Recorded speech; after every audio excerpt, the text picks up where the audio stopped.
Hello, welcome to another English Sparkling with Tweedy video on this very gloomy Friday afternoon. It is once again time for Friday Fizz. I mean, this channel is pure fizz, isn't it? In more ways than one. This is another wine that I bought from Hawkins Brothers. I don't know if I explained in the first video, they have a case of 6 of their favourite wines of 2024, or some words to that effect. And it made it very easy because for once I didn't have to meticulously choose 6. Most of them were new to me. Well, 4 out of the 6, which was good enough, were new to me. And then there were a couple that I have featured here before, so I probably won't bother showing them on the channel, but there were wines that I already knew and knew I liked. So that seemed like a good case to me. 4 things that were new and interesting, 2 things I was already familiar with, already knew I liked.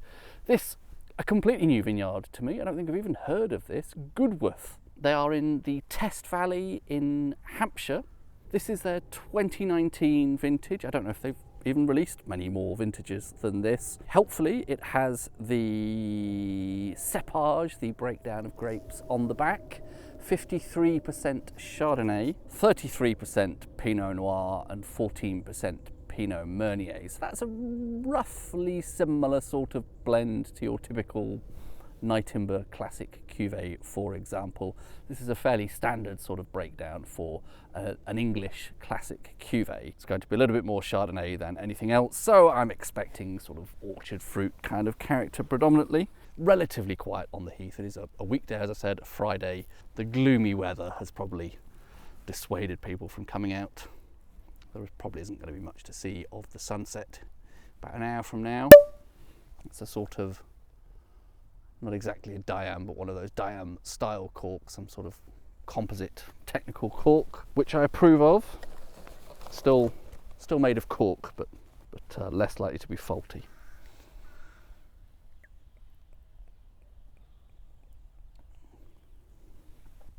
So that's a sort of pale straw gold sort of a colour there. As I opened the bottle, I got quite a whiff of autolytic character, quite a sort of yeasty kind of whiff. Out of the glass, it's more fruity, very fruity actually. And there is definitely orchard fruit as expected in there. Something a bit more than that. There's, probably apples.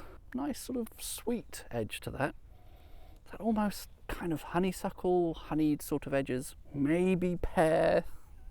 Not a note I typically want to find.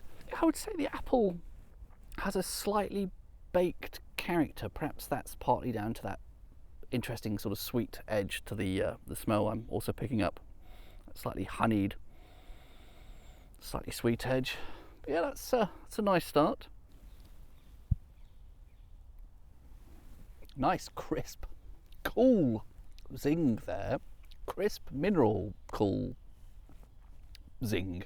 Not searingly acidic, but a nice hint of acidity. And then actually straight away some sort of mineral character. I'm tempted to go off on a possibly questionable tangent about chalk soil and so on again. I don't know if this is a vineyard with chalk soil, but definitely chalkiness generally in that area. It's the Test Valley, it's the River Test, a chalk stream in itself. I think I'm getting slightly tropical notes as well with this now. A little bit of umbongo. That sort of mixture of I don't know what the key fruit characteristic of umbongo was. Is it presumably some mixture of passion fruit, mango, pineapple, those sort of tropical fruits? There is a very slight cideriness to the palate, and I don't say that in any way in a negative way. It's not rustic, but there is, I don't know, perhaps it's just an appley flavour there that is slightly reminiscent of cider. The bubbles are incredibly fine, almost to the point of this being more of a sort of viscous texture. They're very integrated into the liquid. That doesn't really sound like a very meaningful statement, but and that makes for quite a nice mouthfeel. And again, I'm noticing more of that mineral character, and it's almost slightly saline there.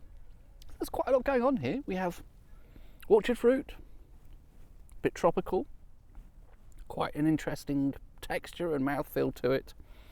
Slight cidery quality in a good way, and those mineral and saline notes as well.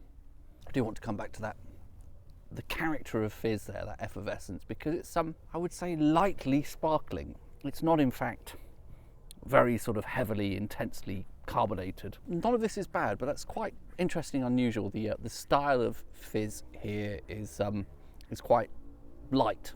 Sitting here remembering those days when I used to have a proper job, and it was around this time of the week we would always be cracking open bottles of fizz. Started with champagne many years ago, and then as soon as my friends and I discovered English sparkling, then champagne quickly fell by the wayside.